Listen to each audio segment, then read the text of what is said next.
प्यारे दोस्तों, पता है मुझे कि आपको ये खबर मिल चुकी है कि धर्मेंद्र प्रधान रिजाइन करती है। CJP Jantar Mantar youth protest का मेन मुद्दा धर्मेंद्र प्रधान का रिजाइन जो हो चुका है। बहुत खुशी मिल रहा है। ये न्यूज़ मुझे मिला तो मैं खुशी से समझो कि पागल सा हो गया। से इतना खुशी हुआ कह नहीं पाऊँगा। मैं उसी टाइम सोच रहा था वीडियो बनाऊं, पर अभी बना रहा हूं और ये खुशखबरी मैं आपसे शेयर कर रहा हूं। आप लोग भी कमेंट करके बताना कि आपको कैसा महसूस हो रहा है कि फाइनली हम लोग जीत चुके हैं। सीजेपी जीत चुकी है और यूथ जो है, युवा का जीत हो चुका है। ये सिर्फ सीजेपी का, यूथ का ही नहीं, पूरी दुनिया, पूरे इंडिया का जीत है। शिक्षा मुद्दे पे आवाज़ उठाया गया है, उनका जीत है। तो इसी पे लेकर इस वीडियो में चर्चा करूँगा।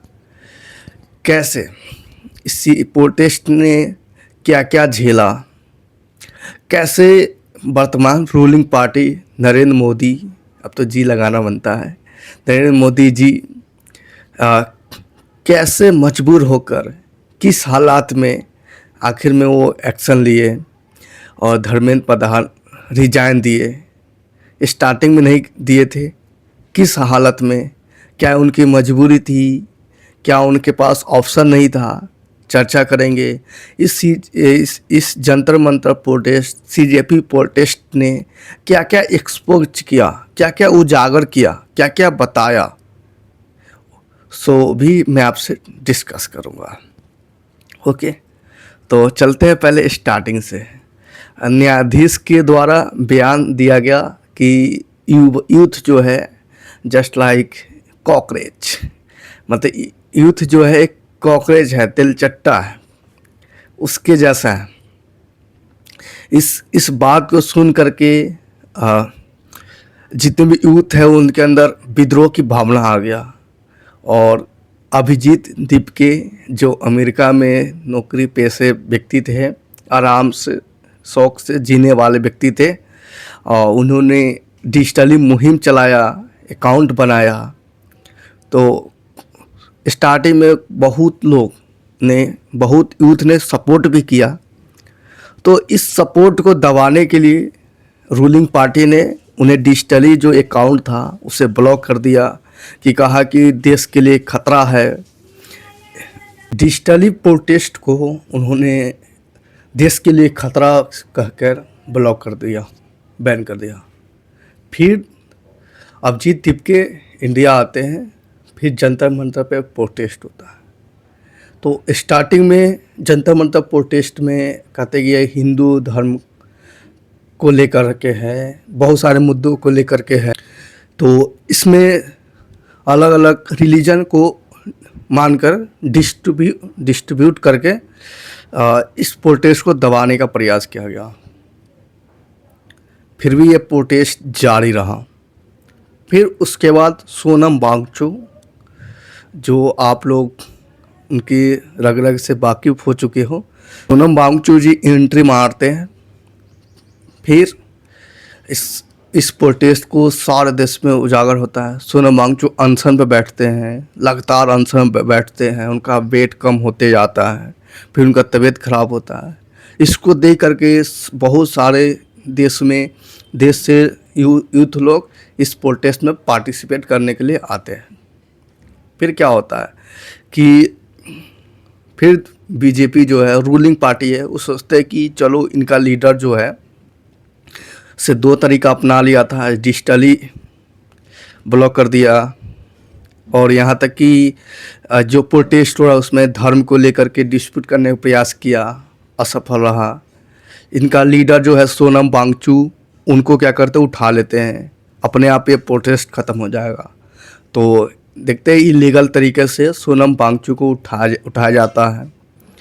फिर भी उठाते ही ये प्रोटेस्ट ख़त्म होना चाहिए तो और ज़्यादा बढ़ जाता है, और युवा लोग यहाँ पे आना प्रयास करता है। फिर सोचते हैं कि रूलिंग पार्टी की ज़्यादा से ज़्यादा यूथ ना आए, इसलिए मेट्रो बंद, बैरियर लगाना शुरू कर देते हैं। तरह तरह के पास का जो मेट्रो है उसको बंद कर देते हैं। फिर भी यूथ लोग किसी न किसी रास्ते से आ ही जाते हैं। फिर कहता अब क्या करना पड़ेगा, तो फिर फाइनली अपना रंग दिखाते हैं, बल प्रयोग करते हैं, जिसका आप देखते हो 20 जुलाई को प्रोटेस्टर लोग को लाठीचार्ज, आंसू गैस, पीनट गन, तरह तरह के बदतर से बदतर व्यवहार करते हैं, बिहेव करते हैं। इसका उल्टा फिर रिजल्ट आता है और प्रोटेस्ट लोग और ज़्यादा पार्टिसिपेट कर लेते हैं और ज़्यादा भीड़ बढ़ जाती है। फिर सोचता है कि अब कौन सा उपाय उठा, तो उनके पास कोई अब ऑप्शन ही नहीं बचता कि अब क्या करूं। फाइनली झुकने के अलावा कुछ ऑप्शन नहीं बचा था, क्योंकि 20 जुलाई के बाद पूरे इंडिया में अलग अलग स्टेट में प्रोटेस्ट होना शुरू हो गया था। बिहार, मध्य प्रदेश, महाराष्ट्र, सब जगह प्रोटेस्ट स्टार्ट हो गया था। और यहाँ तक कि ऑपोजिशन सारे पार्टी एकजुट हो गए थे और पीएम आवास जो है उसके आगे भी धरना प्रदर्शन हुए थे। तो सब ये प्रोटेस्ट बढ़ते जा रहा था और बीजेपी के पास कोई ऑप्शन नहीं बचा था झुकने के अलावा। ऐसे वो कभी झुकते नहीं हैं। उनका साफ कहना है कि हमारे यहाँ नेता रिजाइन नहीं करते हैं, से कैसे करें।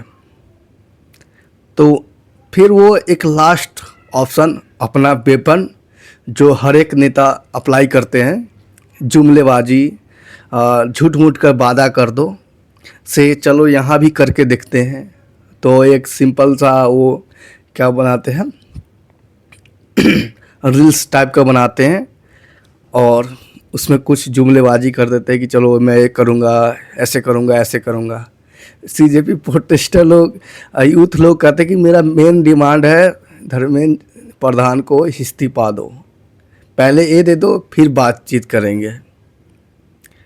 तो जुमलेबाजी से भी काम नहीं चलता है। तो फाइनली धर्मेंद्र प्रधान रिजाइन देते हैं। भले वो इतने बहुत 2 पेज में भर कर लिख करके वो कहते हैं कि मैं देश को, इस यूथ को भटके नहीं, यूथ का कोई दूसरा उपाय इस्तेमाल ना करे, देश की सुरक्षा के लिए मैं ये कर रहा हूँ, ऐसा वो कहते हैं।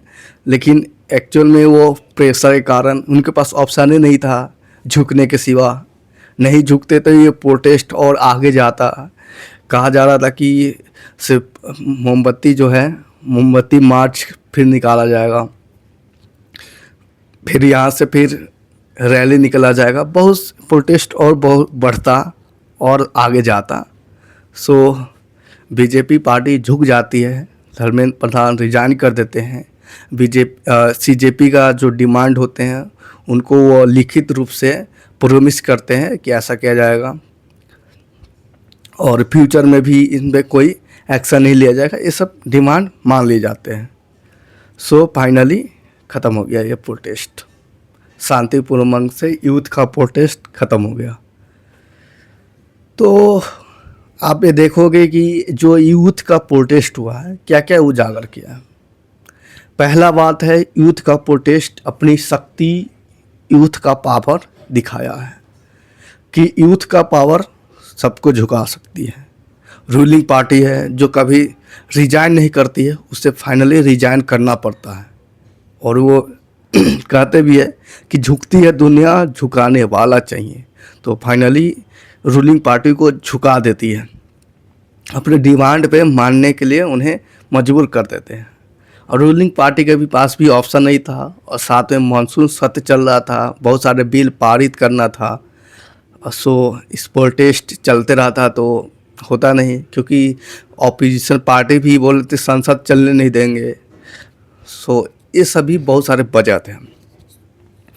तो इस प्रोटेस्ट ने यूथ का पावर सारी दुनिया को दिखाया कि यूथ पहले वाले यूथ नहीं रह गया जो इंस्टाग्राम पे ये करता है, बल्कि अगर वो ठान ले तो सिस्टम में सुधार कर सकता है। ओके, तो पहला यूथ का पावर उजागर किया। मैं आपसे कहना चाह रहा हूँ कि जो जितने भी यूथ थे उन्हें धर्मेंद्र प्रधान जी से कोई पर्सनली दुश्मनी नहीं था कि चलो भाई इसको रिजाइन करना ही करना है, नहीं। क्या होता है ना कि देश में कुछ भी अच्छा होता है तो वो रूलिंग पार्टी पे तरफ जाता है इशारा कि देश में अच्छा हुआ है, किसने किया है? अरे भाई बीजेपी किया है। देश में अच्छा हुआ, ये हुआ तो किसने किया? तो बीजेपी ने किया। भले अच्छाई बहुत कम हुआ है, उससे ज़्यादा खराब ही हुआ है, पर कुछ भी होता है तो बीजेपी पे, रूलिंग पार्टी पे जाता है। तो नीट पेपर लीक हुआ, फ्रॉड हुआ, इसमें स्कैम हुआ, तो इसको जिम्मेदारी लेने से वो लोग मुकर रहे थे। जैसे कोई रेल दुर्घटना से, मैं चाहता नहीं हूँ, रेल दुर्घटना होता तो रेल मंत्री या जो है वो फाइनली अपना अकाउंटेबिलिटी लेते हैं, रेस्पॉन्सिबिलिटी लेते हैं और रिजाइन कर देते हैं।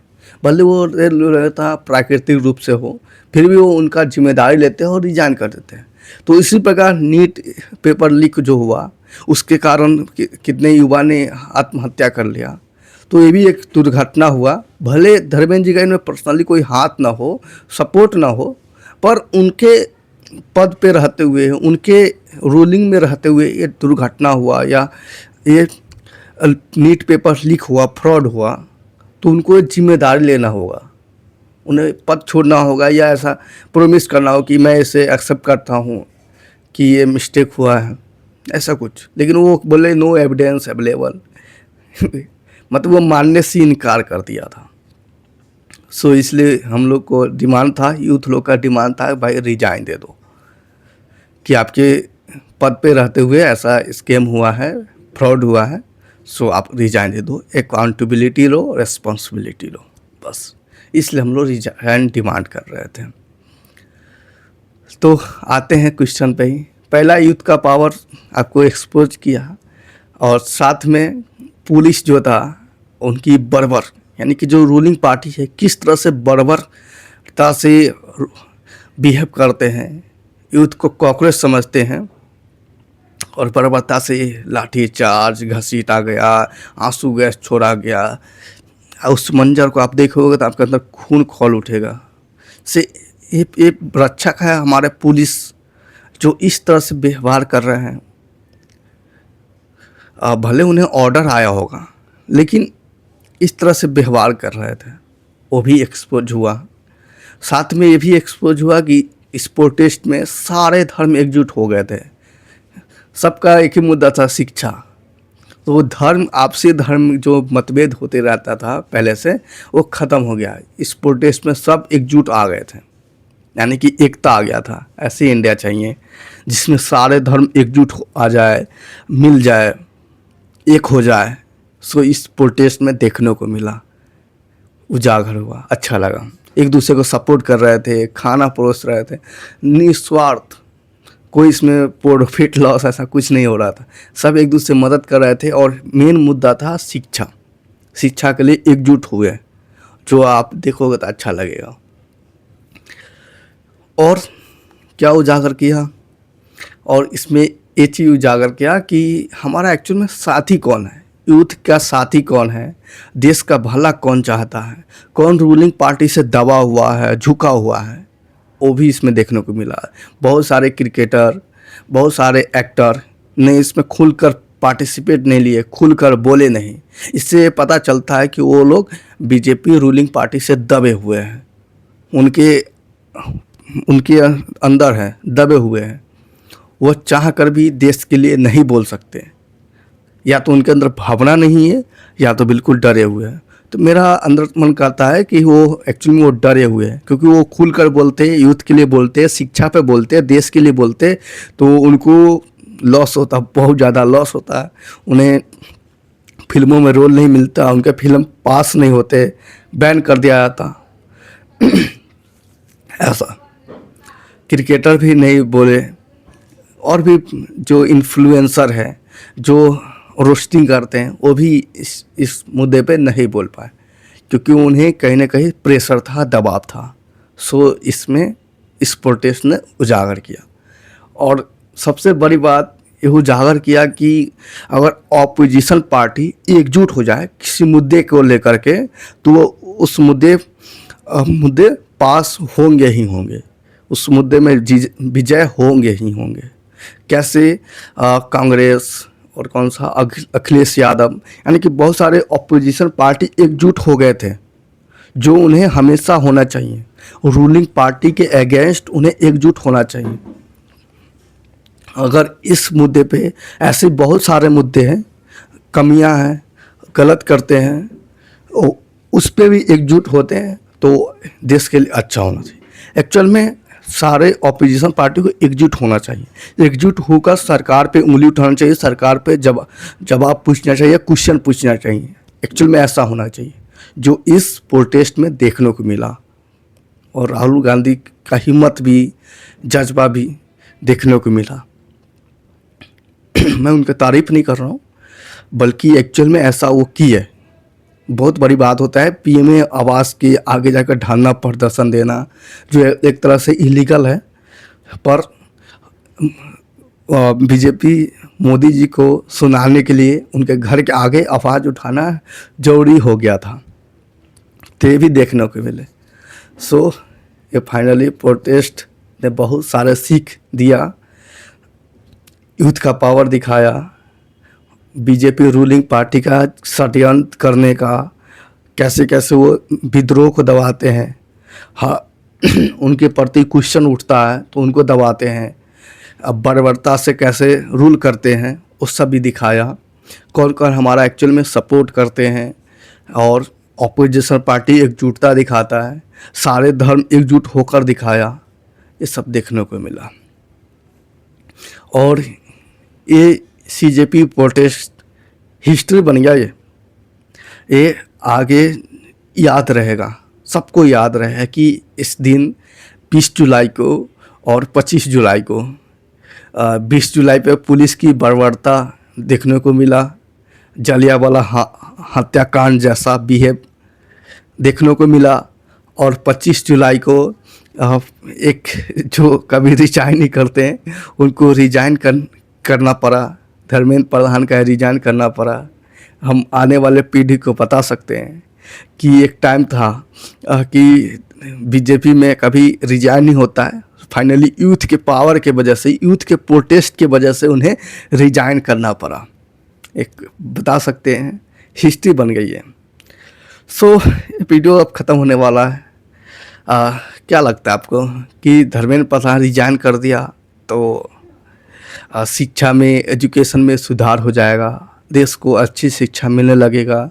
देश में बहुत सारे सिस्टम अभी फेलियर चल रहे हैं, मिस्टेक चल रहा है, क्या उसमें सुधार देखने को मिलेगा? तो मेरा कहना है कि धीरे धीरे सुधार देखने को मिलेगा। दरअसल ये स्टार्टिंग है, बिगिनिंग है, और धर्मेंद्र प्रधान रिजाइन से शुरुआत हुआ है।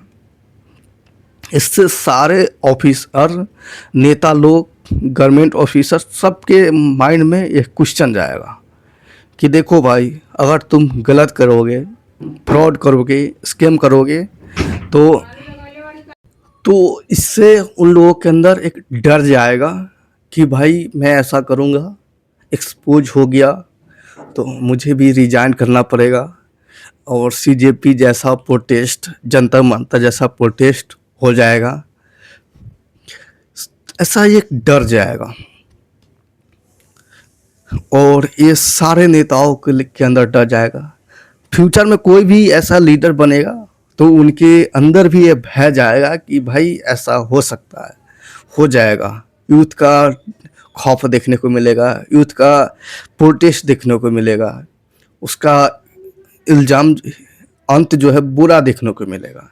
एक स्टार्ट हो गया, क्योंकि यूथ का पावर देखने को मिलेगा। और तो ये बस शुरुआत है और बहुत बड़ी जीत है, क्योंकि देखने में एक नेता का इस्तीफा देखा जा रहा है, लेकिन एक्चुअल में ये बहुत बड़ी जीत है।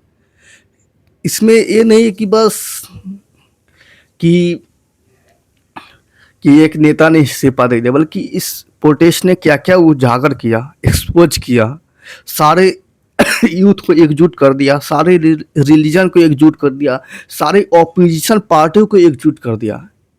ये इनकी सफलता दिखाया जा रहा है।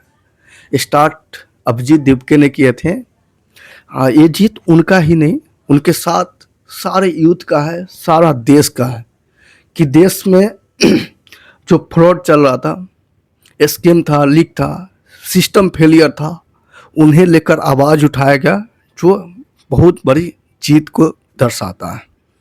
आप कितना खुश है आप लोग कमेंट करिए। मैं तो बहुत खुश हूँ और बस यही कहना था और क्या कहूँ। तो एंजॉय कीजिए, प्रोटेस्ट अब जनता मंतर जाने की जरूरत नहीं है, मेट्रो भी बढ़िया से खुल चुका है। अब आगे आके देखिए कि एक्चुअल में ये बीजेपी क्या क्या कर रही है, रूलिंग पार्टी है, अब क्या क्या कर रही है, क्या क्या बिल पारित कर रही है। और ये बस शुरुआत है, कहा ना शुरुआत है, आगे भी सिस्टम फेलियर होगा, आवाज़ उठाया जाएगा, ठीक है। और फाइनल एक और कोई नेता है, क्या नाम, इथेनॉल बाबा करके, नितिन गडकरी जी, उन्हें भी खौफ चला गया होगा कि भाई आपका भी पद जो है खतरे में है, तो आप सुधर जाओ। इस प्रोटेस्ट को और धर्मेंद्र प्रधान के रिजाइन से आप समझ जाओ कि नेक्स्ट ऑप्शन कहीं आपका नहीं आ सके, क्योंकि वो भी ऐसा कुछ प्लान कर रहे हैं, गलती कर रहे हैं जो उन्हें अभी महसूस नहीं हो रहा है। तो जल्दी से आप भी महसूस कर लो, नहीं तो आपका भी भारी आ सकता है। जो नीट पेपर लीक में है, तो इनमें कोई शो नहीं हो रहा है कि एक्चुअल में वो धर्मेंद्र प्रधान जी ने किए हैं कि नहीं किए हैं, पर उनके अकाउंटेबिलिटी के अंदर हुआ है। तो लेकिन आपका पूरा शो हो रहा है कि आप इथेनॉल मिला रहे हो, फिर भी पेट्रोल का प्राइस कम नहीं हो रहा है, गाड़ियाँ, बहुत सारा चीज़ है, ठीक है। तो आप भी this is warning for you from CJP party, youth party. So thank you आप लोग देखने के लिए, और इंजॉय योर सेल्फ, खुशी मनाओ, आप लोग की बड़ी जीत प्राप्त हो चुकी है। और फाइनली ये यूथ है, युवा है, जेनजी है, आज की युवा है, इससे आप कोई चखना की तरफ पे, धर्म के नाम पे आप इनको दबा नहीं सकते हो, डिस्प्यूट नहीं कर सकते इन अंदर। ये जो जिस मुद्दे पे बात उठाएंगे उन्हें वो पाक रहेंगे।